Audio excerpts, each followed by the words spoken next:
білесіңдер. Болат, балта, бет. Мынау Г әрпі. Гүл сара. Енді Г әрпін жазамыз да. Міне бұлай. Оның ортасын белбеумен байласақ, Г болып шыға келеді. Ыбырай Алтынсарин.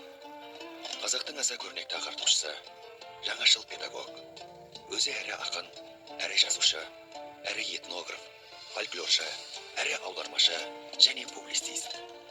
Бір сөзбен айтқанда, өз заманның ақыл ойшылы, әрі қоғам қайраткері. Бар саналы ғұмырын қалған жаңа заманның өркениетті елдерінің қатарына қосу жолын арнаған қара қазақтан шыққан бірінші адам. Шын аты Ибрахим. 1841 жылы Қостанай облысының Қостанай ауданы Арқарағай ауылында туған. Мен 4-ші А сынып оқушысы Нұрсадық Назар. Ыбырай Алтынсарин. Өнер білім бар жұрттар.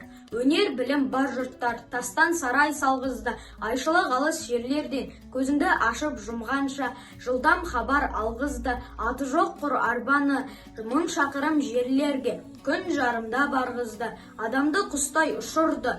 Мал істейтін жұмысты отпен суға түсірді. Отынсыз тамақ пісірді. Сусыз